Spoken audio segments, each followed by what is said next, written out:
दोस्तों आज की कहानी है जैसा भी है मेरा अपना है। दोस्तों कहानी शुरू करने से पहले अगर आपने हमारे चैनल को सब्सक्राइब नहीं किया तो सब्सक्राइब कर लीजिए ताकि आपके पास पहुंचे हर नया वीडियो।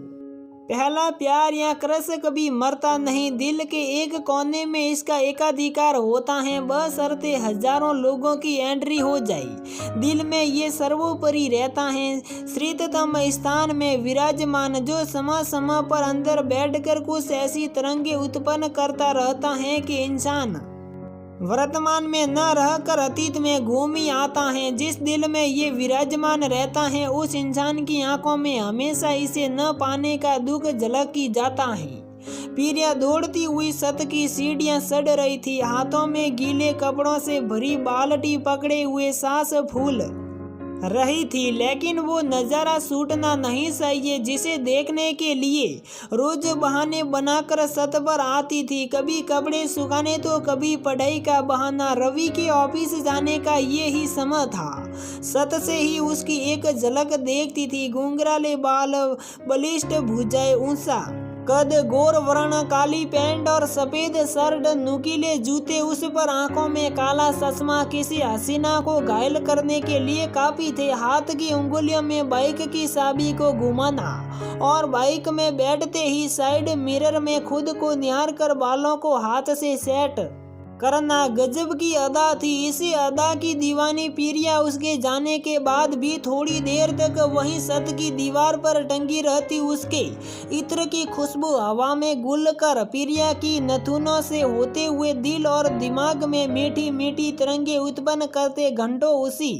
के साथ ख्यालों में रहती। रवि उनके सामने वाले मकान में कुछ महीने पहले ही किराए में रहने आया था, इससे ज्यादा कुछ नहीं जानती थी। कॉलेज आते जाते अपनी आंखों को खुला रखती कि कहीं अचानक किसी नुक्कड़ या बाजार में दिख जाए। पीरिया अब सामने वाली आंटी के घर भी जाने लगी। बहाने से एक दिन सामने वाली आंटी बीमार थी, सेवा करने का बहाना लिए पीरिया तुरंत दौड़ लगाकर वहां पहुंच गई। गेट के अंदर जाते ही जैसे उसकी मुराद पूरी हो गई। रवि पोर्च में खड़ी बाइक की सफाई कर रहा था। पीरिया के पैंट में अनगिनत तितलियां उड़ने लगी। धड़कन इतनी तेज थी कि कहीं दिल शरीर से बाहर कूदकर रवि के हाथों में ही न गिर जाए। वही इत्र की मादक खुशबू हवा में घुली थी। अपने को संयंत्र कर जल्दी से अंदर जाकर आंटी के लिए खिचड़ी बनाती हैं और रसोई की खिड़की से अपने में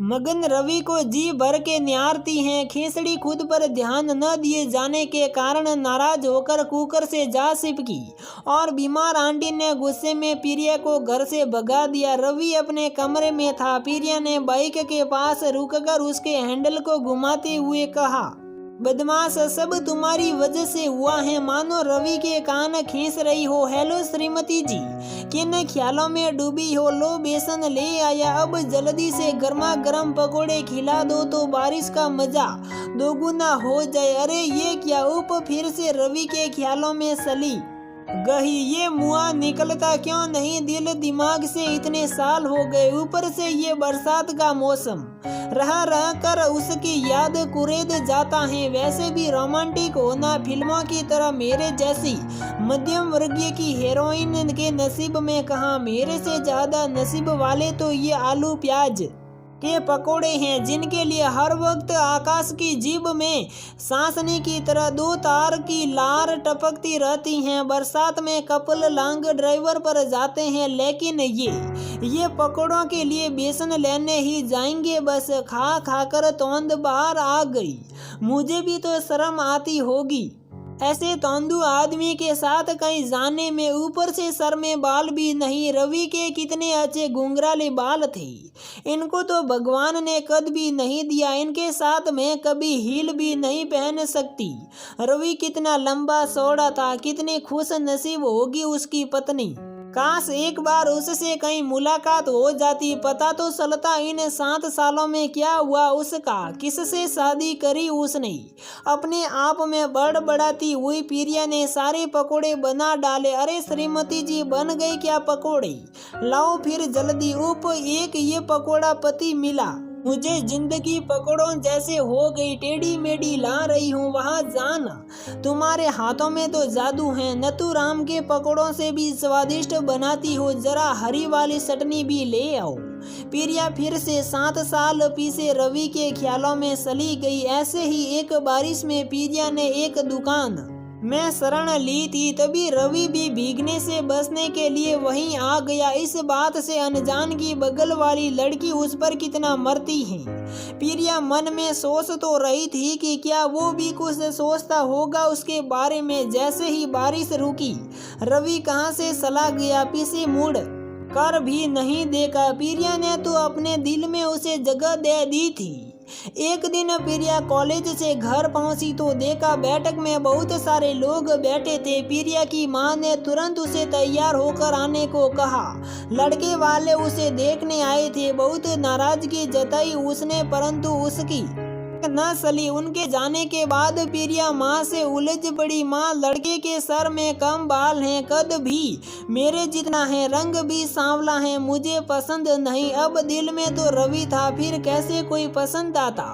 बेटा, लड़का ऑफिसर है और तेरी बुआ बता रही थी बहुत सीधा भी है, कोई ऐब नहीं है। नैन नक्श कद रंग से जिंदगी नहीं चलती, अच्छे व्यवहार से चलती है।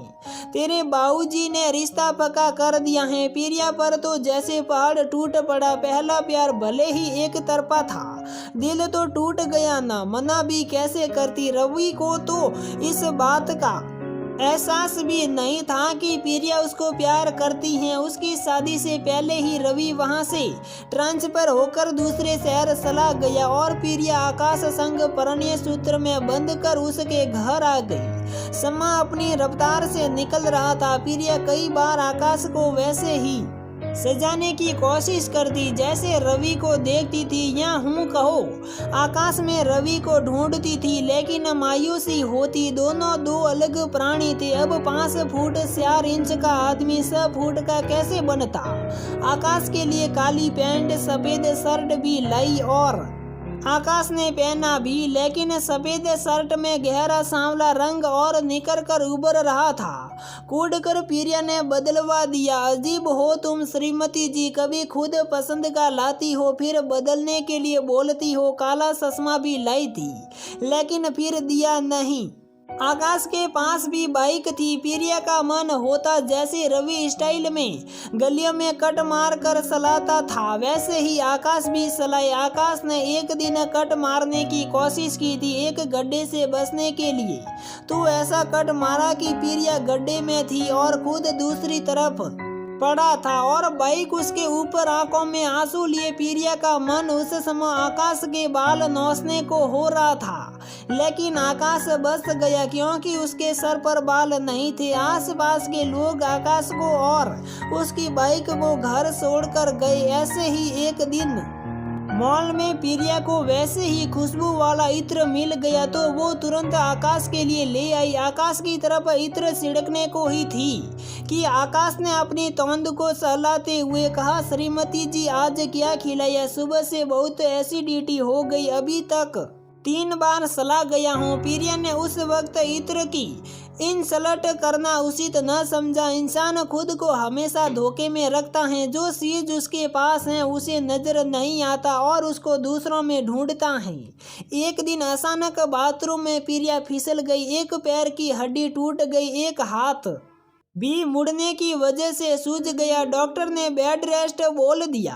आकाश ने पूरे जी जान से प्रिया की सेवा की, बच्चों को संभाला, अपने हाथों से खाना खिलाया, नहलाया, यहाँ तक कि टेढ़ी मेढ़ी सोटी भी बनाता था। एक बिंदी प्रिया को जरूर लगा था, बहुत खूबसूरत लगती है श्रीमती जी। तुम्हारे माथे पर ये बिंदिया करीब 1 महीने बाद प्रिया सलने लायक हुई। आंखों में आंसू थे, ये सोच कर कि असली हीरा तो उसके पास था और वो उसे इतने सालों से दिल में बिठाए थी, जिसका उसकी जिंदगी में कोई योगदान नहीं था। आज दिल की सफाई हो गई। आकाश ऑफिस जाने को था तो प्रिया ने धन्यवाद बोलते हुए उसे गले लगा लिया। धन्यवाद किस बात का श्रीमती जी, हम दोनों तो गाड़ी के 2 पहियों के समान हैं। एक भी पहिया खराब होगा तो गाड़ी कैसे चलेगी। तालमेल बिठा कर ही जिंदगी की गाड़ी चलती है। वैसे तुम अब ठीक हो तो शाम को बेसन लाऊंगा पकोड़े बनाने के लिए। आकाश के बोलते ही प्रिया हंसने लगी और मन ही मन बोली, जैसा भी है मेरा अपना है। दोस्तों, अगर आपको ये कहानी पसंद आती है तो प्लीज़ वीडियो को लाइक करें, शेयर करें और कमेंट करें और चैनल को सब्सक्राइब करना ना भूलें।